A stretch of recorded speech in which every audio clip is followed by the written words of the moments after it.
morning student, I am Dr. Anjali Panchal and welcome to the Saurabh classes, and today I am going to discuss about the blood. So this is the quick review of the blood. So in the blood, what is blood? Blood is a body fluid. As you all are aware about the blood is a body fluid, or in terms of a connective tissue, it is a very specialized connective tissue which is contain the three important things: the plasma, formed element and the platelets. So blood comprises of 8% of the total body weight. So you need to learn about this, that the blood is a body fluid that comprises the 8% of the total body weight, and the specialized connective tissue which are the three components, which are plasma, formed element and the platelets. So we are going to discuss the each and every one by one. So what is the plasma? Plasma is a straw color fluid. Straw colored fluid which contain 90% of the water and the remaining 10% are ions, proteins and etc. and which I am going to tell you about what is the etc. things. The formed element is further divided into two parts: the RBC, red blood cell, and the WBCs. So let's discuss everything one by one. So plasma is comprises of the 90% of the water. So function of the water is water act as a solvent for the plasma or the fluids. So the 90% of the water acts as a solvent for the other substances, and the 10% which we are going to discuss is that in the 10%, the first part is the ions. What is the function of ions, guys? Ions help in the osmotic balance. Ions help in the osmotic balance and pH buffering. So the buffering action of the blood is come from the ions. And the second part is the proteins. Protein also helps in the osmotic balance and the pH buffering. So it's the same, but the most important function of the protein is the clotting. The clotting mechanism of the blood is done by the proteins. Sometimes they are going to ask you the names of the protein. The names of the protein are albumin, globulin, and so on. And albumin is the highest weight protein. So it's a heavy protein. It has the highest weight. And so the other thing we are going to discuss about the plasma is the function of the plasma. Function of the plasma is the exchange, or in better terms we should call it the transport. So it helps in the transportation of nitrogenous waste, nutrients, or the medicine that you take while having any kind of a disease is transported by the plasma. So this is a quick review about the plasma. So let's sum up with this. The 90% is the water and the 10% is the other thing. The function of the water is it acts as a solvent, and the other thing, the ions and the proteins. Iron helps in the osmotic balancing and the pH buffering. These two functions are also performed by the proteins, but the main function of the protein is the clotting. Other than this, they will be having two proteins, the albumin and the globulin. The albumin you need to remember is because it's the highest weight of protein. So now we are going to discuss about the formed elements of the blood. So first let's take up the RBC. The RBC, the other name of the RBC is erythrocyte. Erythrocyte. So you have to remember, in lower classes you will be remembering the red blood cell, and the red blood cell because of the red color, and that red color is given by the hemoglobin. But according to their development, they are also known as the erythrocyte. The count of the RBCs are the 4 to 4.5 millions per mm cube. This is very important fact. You have to remember this. The RBC, the count of the RBC is the 4 to 4.5 million per mm cube. RBC count is slightly higher in the males as compared to the females because of the menstrual cycle. So, what is the shape of the RBC? RBC have a biconcave shape.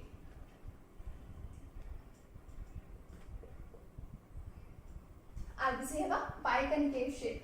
Why this transformation occurs? If the RBC is a circular or in the oval form, they will going to face the highest friction against the walls. So they transform their shape in the biconcave, so the easy transportation across the vessels can occur. Next thing we are going to discuss about the RBC is they are devoid of nucleus. Yeah, you have to remember RBCs do not have nucleus. In immature form or in the early development form, they have a very small nucleus, but in the mature form, they are devoid. They are completely devoid of nucleus. The next thing we are going to learn is the lifespan. How long the RBC live? The lifespan of the RBC is 120 days. So you have to remember this. Once the RBC complete their life cycle of the 120 days, they are destroyed in an organ which is known as the spleen. Hence, the spleen is also known as the graveyard of RBC. So guys, let's take up this once again. The other name of the erythrocyte, other name of the RBC is the erythrocyte. The count is between the 4 to 4.5 millions. Their shape is the biconcave shape. The nucleus is the RBCs are the devoid of the nucleus. Their lifespan is 120 days. The death of the RBCs occur in the spleen. Hence it called as the graveyard of the RBC. Let's take upon the WBC. The other name of the WBC is the leukocyte. Leukocyte. And further differentiation of the cell in the leukocyte is on the basis of granules or the presence of granules. They are termed as the agranulocytes and the granulocytes. So on the basis of granules or the presence of granules, there are agranulocytes and the granulocytes. As the name suggests, agranulum, there is no granules. And granulocytes, they have the granules. In the further classification, if I discuss, the granulocytes are two types, monocytes and the lymphocyte. And in the granulocytes, they are on the basis of the stain. They take which kind of a stain they take is known as the eosinophil, basophil, and the neutrophil. So guys, RBCs doesn't have any kind of a classification further. RBC is a cell which has different characteristics. But in the case of WBCs, you have to learn the classification of their cell. First, they are classified into two cells. They are called granulocytes and the agranulocyte. And further, they are divided into the 5 cells. The 5 major WBCs are monocyte, lymphocyte, eosinophil, basophil, and the neutrophil. Let's discuss every key point of this. The total count of the WBC is 6,000 to 11,000 per mm cube. The count of the WBC is very much lower than the RBCs. You have to remember it is a 6,000 to 11,000 in number. If I discuss the functions of the monocyte or the characteristics about these 5 cells, the monocytes are the cells which are phagocytic in nature. So what do you understand by this sentence? The monocyte act as a phagocytosis. They help in the phagocytosis. Whenever the foreign particle enter in our body, the phagocytosis is also done by the monocytes. Lymphocyte, they are further classified into 2 cells, B lymphocyte and the T lymphocyte. T lymphocyte are called helper cells. They are going to help the B lymphocyte, and the both B lymphocyte and the T lymphocyte are both going to be cover the defense system of our body. So these are going to provide us a cover against the foreign antigens. So this is about the agranulocytes. Let's discuss the granulocytes. In the eosinophil, they are called eosinophils because they take the acidic stain. Hence they call the eosinophil. Basophil, as the name suggests, they take the basic stain.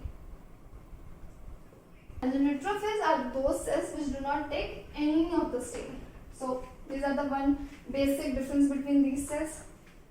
Eosinophils are increased or protect us from the allergic reaction. So when we discuss the basophil also increase in the inflammatory reaction. But the main point you have to remember about the basophil is that they are lowest in number. If I talk about WBC and if I ask you which cell has the lowest number, if I ask you which cell of the WBC has the lowest count, you have to answer with the basophil. This is the most important thing. And if I talk about the neutrophil is also a phagocytic cell. So neutrophil also help in phagocytosis. So same, it helps in the defense system. And the one more thing is that whenever any kind of an injury or a disease occurs in our body, the first cell which reaches to the site is the neutrophils. Therefore, they are also known as PMNL, and it stands for polymorphonuclear lymphocyte. And how it got its name? From the morphology of the nucleus. Neutrophil is a multi-lobed cell. So, according to the polymorphic morphology of the nucleus, it's also called as a PMNL, that is polymorphonuclear leukocyte. So guys, I think this is the basic sum of the RBC and the WBC. Let's discuss about the platelet. So guys, let's discuss about the platelet, the last element of the blood. So as I told you the other names of the RBCs and the leukocyte, the other name for the platelet is the thrombocyte. So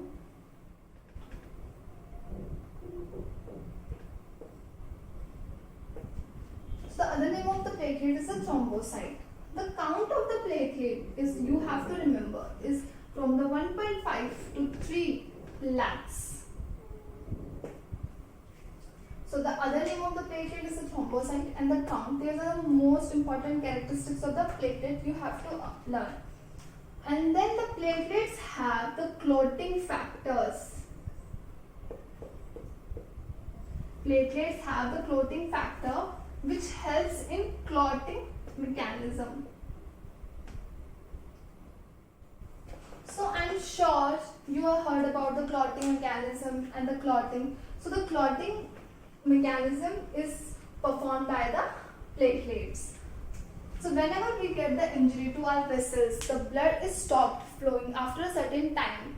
This is because of the platelet and its function from the clotting mechanism.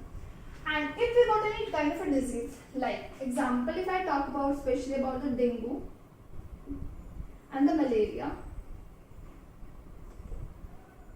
So guys, if I talk about the disease for the dengue and the malaria, platelet count is drastically decreased.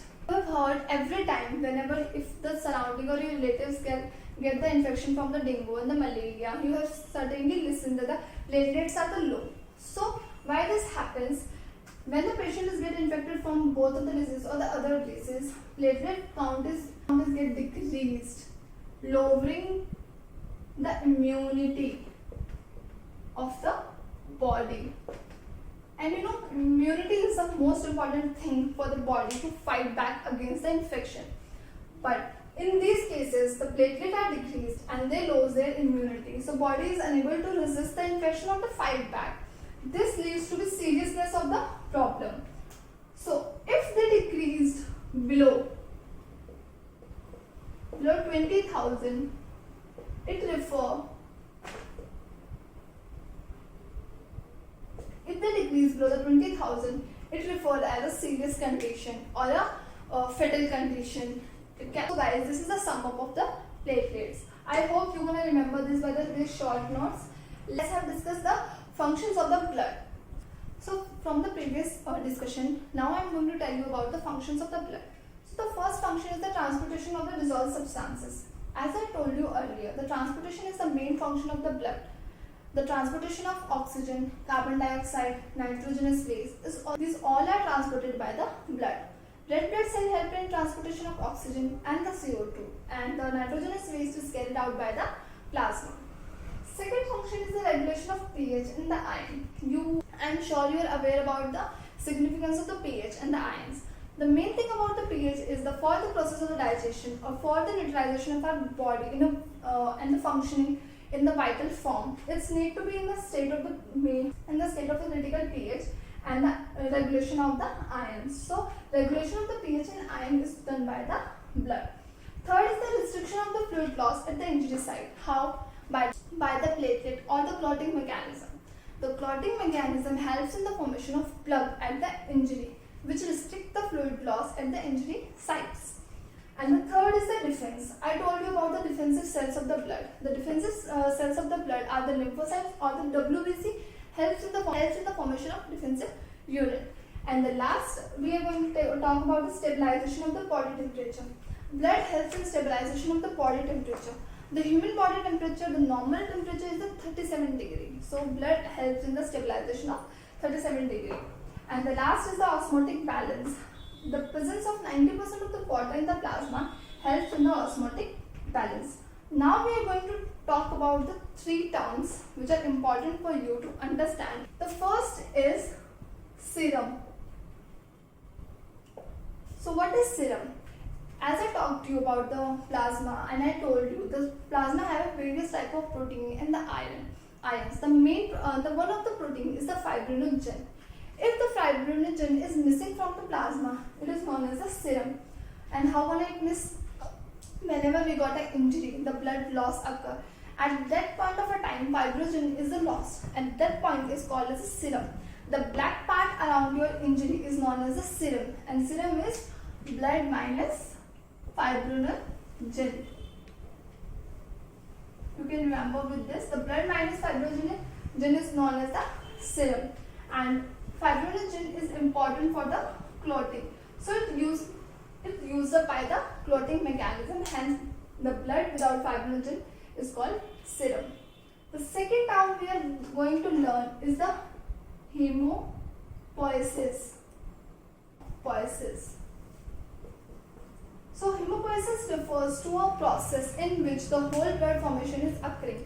Hemopoiesis, the term signifies or the term that tells you that there is a process of formation of the blood.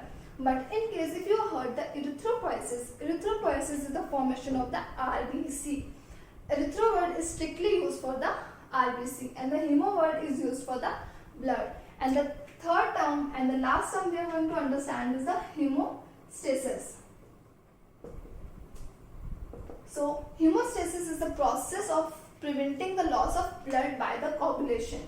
So if we are talking about the injuries and the platelet or the clotting mechanism, the whole process is summed up with the word that is hemostasis. Stasis means stop. So the stoppage of the flowing of the blood through a vessel after an injury is known as the hemostasis. So guys, this is pretty much about the blood, and here I sum up my lecture on the blood. Still, if you have any doubt, any query, we are just a WhatsApp away. Thank you so much for watching.